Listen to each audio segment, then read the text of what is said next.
Warudishie tusijiangamizwa.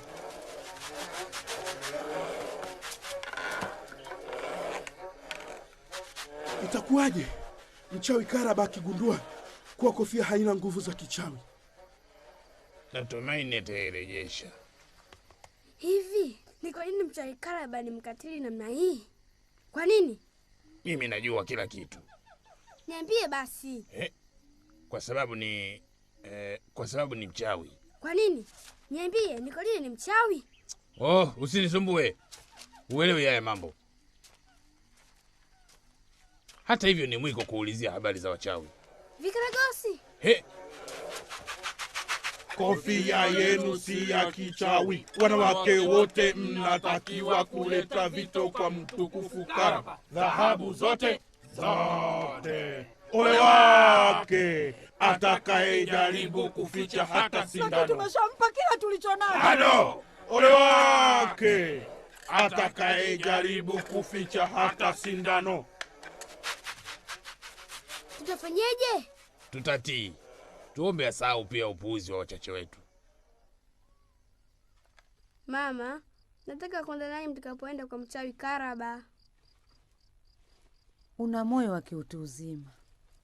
Unataka kwenda kumwona Karaba.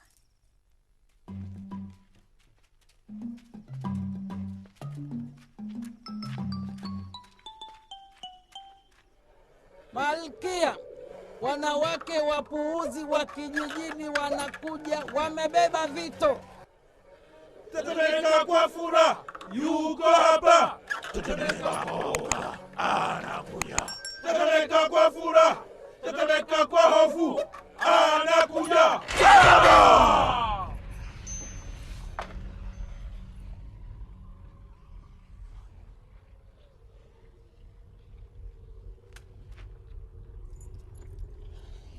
Oh, Karaba, hivi ni vito vyetu vyote, tuhurumie.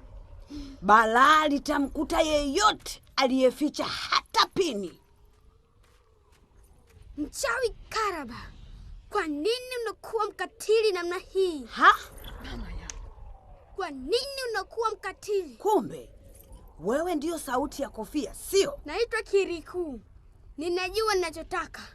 Niambie, kwa nini unakuwa mkatili namna hii? Funga domo lako we mtoto.